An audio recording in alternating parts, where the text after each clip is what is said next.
Ladies and gentlemen, welcome to UWC22 here at Garrett's in the lovely South End on Sea. So looking ahead, we've got Damien Fisher and Dan Winston next up. Semi-pro once again over 2 4-minute rounds of action. So Damien Fisher, Ministry of Mixed Martial Arts, 1-1. Dan Winston, Elite Gym, looking for his first win, and Fisher came very fast out of the blocks there, Luke. Yeah, he's trying to muscle his opponent around, but the Ministry of Mixed Martial Arts man doing very well, using his height, using his leverage. These guys look, very competent at what they're doing. They seem to know exactly where to put the pressure on their opponents. We've got double underhooks for Whistler here, and he's really trying to get his opponent to the mat, I think. Looking for that leg reap on the right side.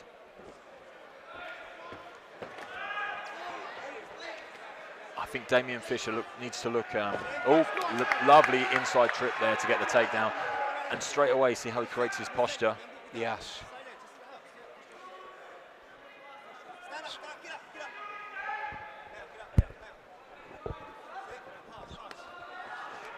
Damien Fisher looking to, get back to his feet really here. He doesn't want to wait. Again, there's no ground and pound to the head, so he can't really get any heavy shots coming over the top. Now, you mentioned as well, Winston possibly, with that Muay Thai background with his coaches, he looks like he wants to bring it back up, right? Winston's virtually saying to Fisher, let's bring it back up, isn't he?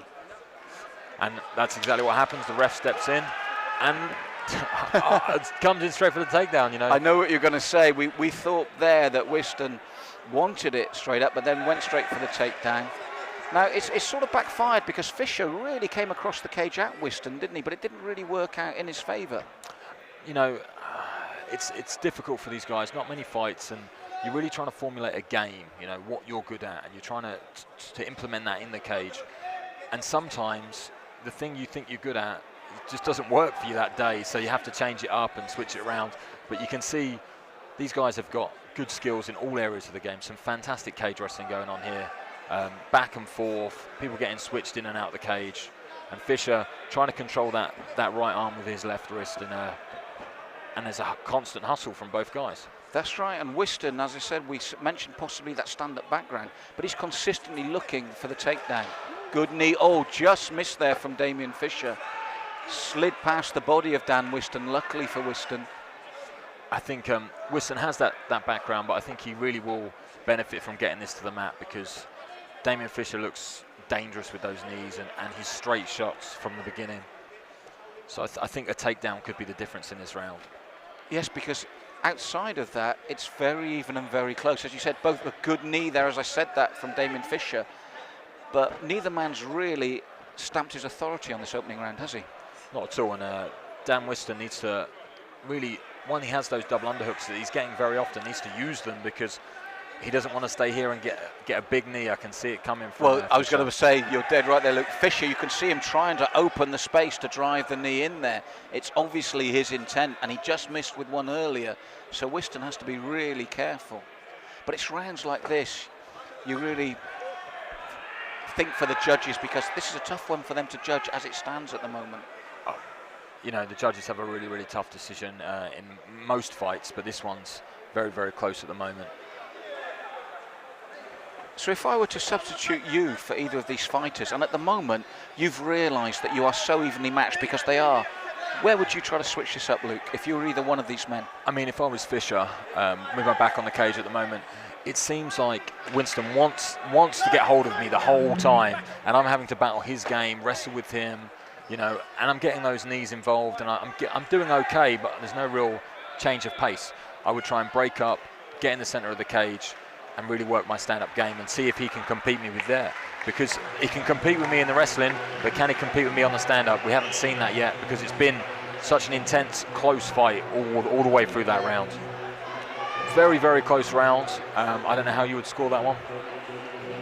Well, I'm thinking the same as you, and when we're looking, for me it's a simple equation. Do you go with the consistent attempts by Winston to force the pace, take his man down, or do you go with the man that turn that momentum, put the knees in?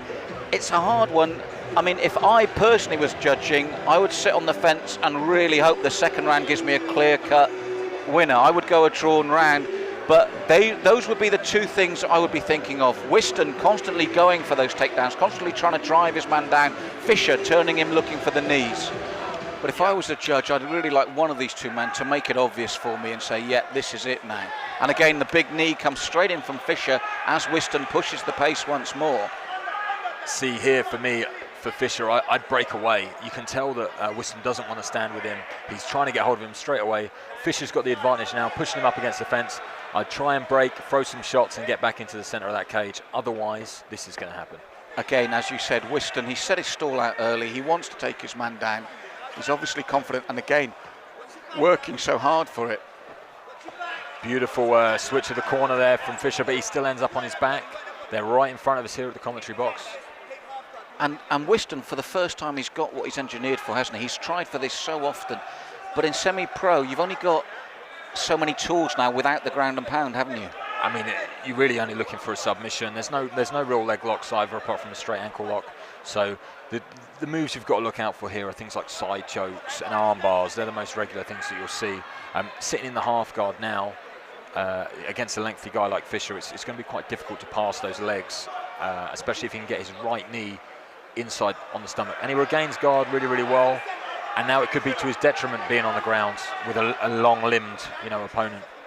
But I also think, as this is the second round, and we feel the first round was so close, the judges have got to be looking at Dan Whiston at this point in time. He's the one who's made the difference and, implemented what he wants to do. He's definitely taking it for me at the moment. And this is no good in my eyes. Fisher either needs to get up, looking for a take, looking to reshoot. Well, he almost walked into a guillotine, but now he's given up his back as well. And for me, Luke, this is really beginning to look like Dan Whiston's fight if it stays this way. He's rolled for a knee bar, and you can't do them in semi-pro, so maybe he was just looking for the sweep. Whiston's definitely taking over in my eyes now. Fisher's got some tricky jiu-jitsu, like I said, trained with Lee Catlin. I'm sure he's very well prepared. He's looking for some very, very intricate moves there with the lassoing of the right leg. Looking for, it's fallen straight. Almost gave the arm up there, but he got away with it. But again, I think he's going to capture the judge's eyes, and he's certainly the man going for the win. Defensively, Damien Fisher, as we saw, went for the arm twice, but you can't think of much else in this round unless he pulls a surprise now towards the end. Whenever I'm judging fights and thinking about that sort of stuff, it's always the man on top that's winning in my eyes. You're winning until you lose. You're winning if you're on top. You're winning until you get submitted. And if you don't get submitted, you won. That's how I look at it, because he doesn't want to be there. He wants to be on his feet, landing strikes and landing those knees. And sprawled beautifully as Damien Fisher came at him. Damien Fisher's very effective at that sprawl and taking the back. Going 100% here, Fisher. Oh, he almost had that arm. He's still going for that arm, but no. And we were just about to say, unless he defeats you, that was almost the case for Dan Whiston, but he got three dangerous moments for him. Best parts of the round for Fisher. But again, this for me, taken onto his back once more. I think the judges... He's looking to lock in that guillotine. Well, he's got to me, he's got to get it, because if not, this is Dan Whiston's fight. Yeah, but one thing I will say, Luke, far more exciting second round. They've really come out for it this second round. I mean, I think they both felt that the first round was close and they needed to do something to win. And, Dan's the one who's turned the tide and got the takedown and really made his impression on the fight. Well, you also mentioned two superb corners. They will have told their man point blank, this is on a knife edge, you need to go out there and take it. And to their credit, both men have tried that exactly in their own way. I just feel that Dan Whiston's way is what could possibly is going to take this fight. Unless, again, he slips free once more. But a brilliant second round here, very enjoyable, Luke. Some great transitions there in the second round. Some good takedowns. And Fisher was really rolling for those leg locks, and he's celebrating as if he's won the fight. And we've got Dan on the ground looking very, very tired from those relentless takedown attempts. Now, despite the way they both look, I've got a sneaking feeling Dan Whiston is going to take this. I would go for Whiston myself as well. He was the one getting the takedowns and changing the pace. We had a very offensive game, guard game from Damien Fisher on the ground. But he didn't really get anything in my eyes that really would have counted as a submission attempt. So it's going to be an interesting one. But there can only be one. And the judges have ruled a unanimous decision. Fighting out of the blue corner, please. Put your hands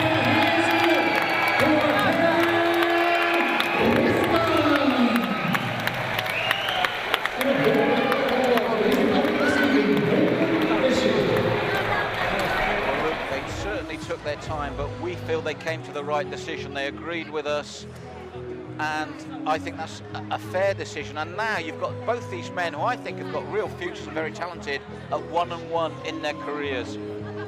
Yeah, I mean, we obviously know what we're talking about to get that decision right, so well done us. And both guys put on a great performance. You know, if I was either of those men when I watched that fight back, obviously there'll be points where I'll be disappointed, but they both put on a good show, and they both, you know, tried different things and did a lot. It's only semi-pro, like you said, long careers ahead of these guys, and I hope they take some positives from it and come back and give us another entertaining fight. Ladies and gentlemen, tonight is a middleweight semi-pro contest to be held over 2 only rounds. And he's ready to the octagon. Fighting out of the red corner, he weighed in at 84.1 kilograms. He represents Southern Fighting out of France. Ladies and gentlemen, please put your hands together for the So already we've got a real international flavour to this show. Thibaut Mariani from France, again making his debut. And sometimes I feel that it really takes the pressure off of you, Luke. You know, you've got to travel, you're the away fighter, there's no support, and by that implication, no expectations on you. Yeah, definitely. I mean, you've got a lot of expectations on yourself, but I know this guy's, you know, you can see in his corner, he's got our main event, Loic Marty, who's taken on Jake Bostwick later. So he's obviously comes from a very accomplished gym, and he's out here to, you know, to prove something to himself and not to his fans and everyone at home. Luckily for him, you know, we never had this when a lot of us started fighting. People can see this all over the world with the live stream. So his family and friends will still get to see him fight, but he doesn't have the added pressure of them being here, and, you know, he can really just let loose and enjoy himself. Very, very big, strong man by looks of it as well. His opponent this evening, fighting out of the blue corner, weighs in at 84 kilograms. He represents the Ministry of Martial Arts, Hockey. He has a record of 1 win, 1 loss, no draws. Ladies and gentlemen, put your hands together for Adam Wilhelmy. So Adam Wilhelmy, you heard the response there. Ministry of Martial Arts, Hockley, 1 win, 1 loss. But there again, when you look at it, do you have an advantage? He knows what it's about. He's been there twice already. Does that give him the edge? Definitely. I mean, especially being, you know, at home, fighting a foreign fighter, he's probably fought on this show before, been in here, you know, he probably feel very at home, and, you know, he's got that experience that's very, very important, I think, in the very early stages of your career, to have those couple of fights and to know what it's about, you know, to feel this crowd, the heat, all the little tiny things, preparing, building up to the fight, all the tricks your mind plays on you, you know, it's a very, very tough thing. I mean, I don't think people speak about the mental side of fighting enough. Mentally, that makes the difference. You know, if you're a very confident person and you can handle those pressures, your performance is a lot better, you know. So you'll see the mental game come into play, because everyone who gets in this cage, they can all fight, they can all perform, and they're all very tough individuals. So if you saw them in the gym training, they could be a completely different man. So I think he definitely has the mental edge going in, and the crowd support. But as I said, the huge thing is bringing it from the gym to the ring. One other thing, what does the international element add? Because, you know, you're semi-pro, you're in your 3rd fight, and already you're getting a chance at an international opponent. What does that do? I mean, I fought many international opponents in my semi-pro career, and it does a few things, you know. You don't know much about them, and it's usually very hard to find something about them. So, you know, that can either worry you or it can make you feel very confident. I like to know everything I can about my opponent, so if I fought a lot of people from Norway and France, and it can really put you on edge, and you can really be worrying now about these open moments. So these open moments could make a big difference in the fight, because you don't know what this guy could be about. And their body shapes are so different, aren't they? I'm going to go for the lanky man. I'm going to go from the man. I wonder why that is, Luke. Yeah, exactly. Why is that? The lanky man. Luke, the lanky man Barnett. I like that ring. I've been given a few nicknames in my time. Oh, but that right hand of the Frenchman looks dangerous there. Thibault Mariani landed it twice. And an explosive start in this semi-pro fight. Getting Adam throwing him across the cage on that takedown attempt. And did you see him forcing himself to calm down after those 2 punches? He went and then he stopped, cricked his neck and went again. He just did it once again. I think he's trying to settle into the environment. He needs to watch for that overhand right that's been thrown already by the Frenchman. The Frenchman wearing some punishment on his face, maybe from a straight right or a straight jab. I noticed that it's on the left-hand side of his face. It looked like the Frenchman got the better of the exchanges, but yes, that left eye, a little mouse already there from the southpaw stance of Adam Wilhelmli. Adam needs to look to land straight shots and keep his hands up, you know, for the return overhands. He definitely looks a little bit crisper on his feet and a little bit more relaxed as well than the Frenchman. And these straight shots are really coming into play now. That was a beautiful combination there. That's right, you can see Thibault Mariani grimace there from that, but he looks to have power there. So, oh, nice head movement there from Adam, and he needed it. But an explosive start to this opening round, and a big knee from Adam, and you could see Mariani stop, and another huge knee, Luke. That was absolute. He's going to looking for the finish now. Ooh, Mark Day there. Was he saying one knee was down? Was he saying the knee was down and he shouldn't be striking? I think they're talking here about what they should be doing. But he's letting them tie up. That was definitely a rest point there for Thibault, but he got put straight back into that knee in position. He's got to be careful though, trying to set up this knee.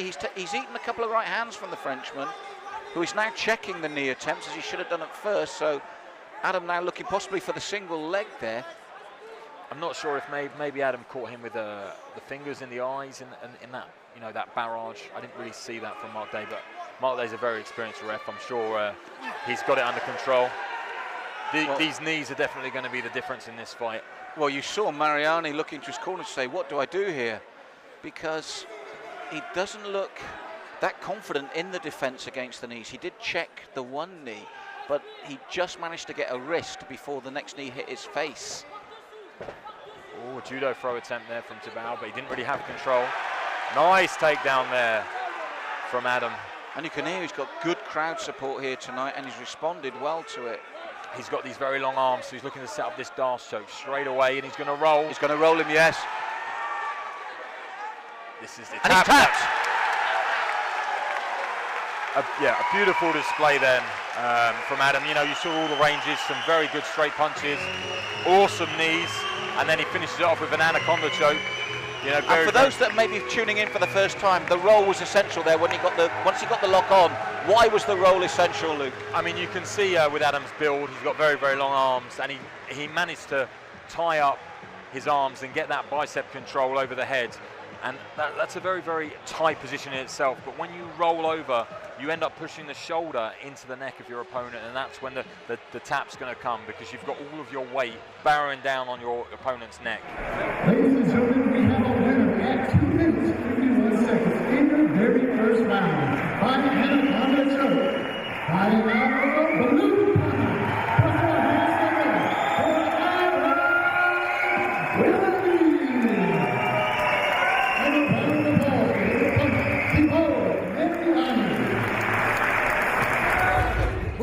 Our next bout of the evening. It is a pro heavyweight mixed martial arts contest to be held at 3 5-minute rounds. Making his way to the octagon and fighting out of the red corner, he weighs in at 99 kilograms. He represents Norwich Kickstop in Norwich.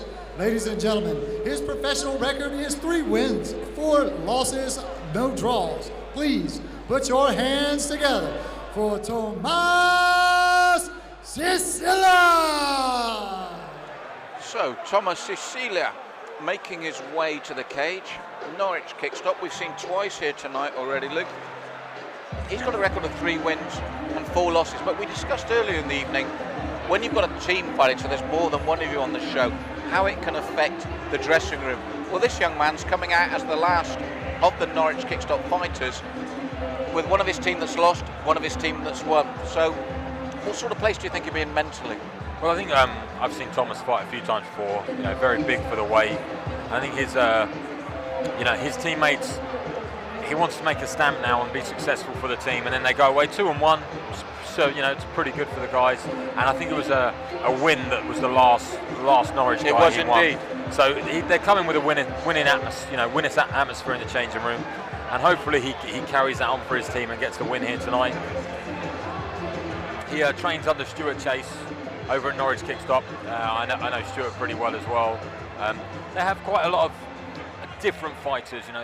They have a lot of different guys with different styles, rather than having one particular style. He weighed in at 95 kilograms. He represents Golden Glory in Holland.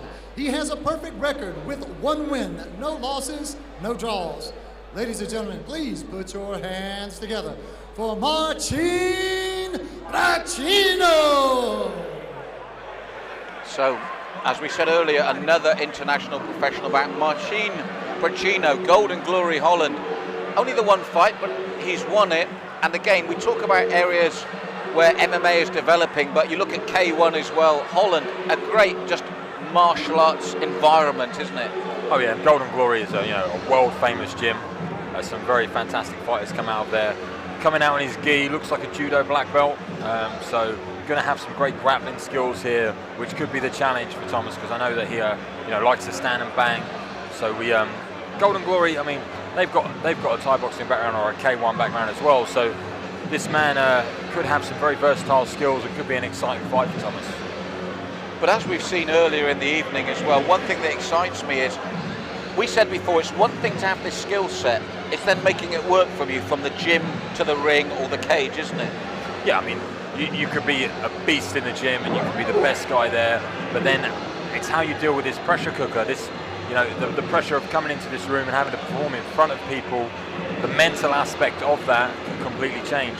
So we'll see how he performs here in front of a crowd in Southend. Obviously being the foreign fighter, coming around and giving us all a salute, letting us all know he's here to entertain us.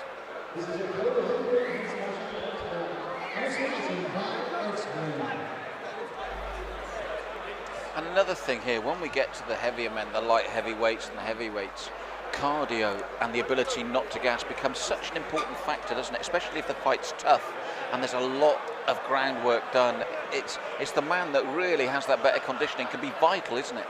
Especially with the bigger weight classes, you definitely see as you go up the weights, middleweight, light heavyweight, heavyweights, the conditioning becomes a much bigger factor.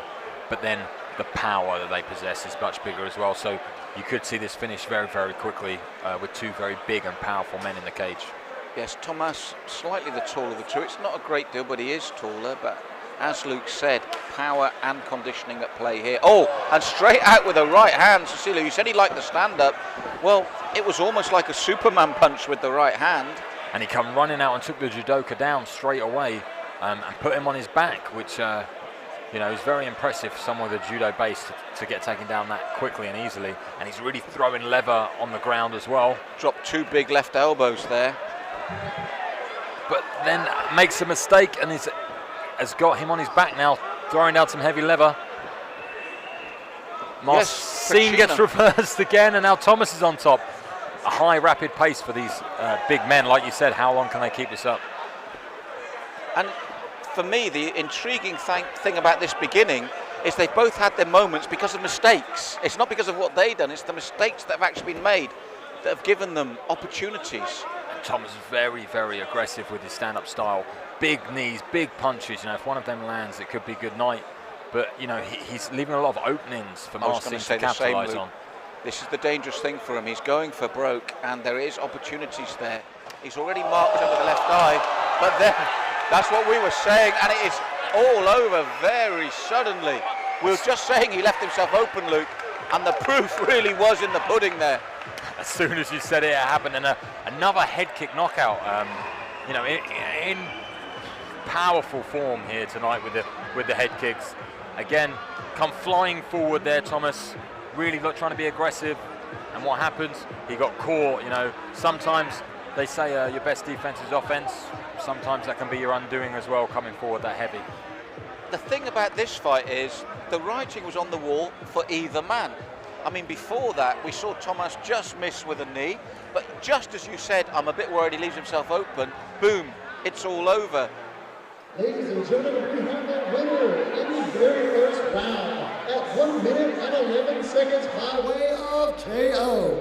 Fighting out of the blue corner, put our hands together for Martin Platino.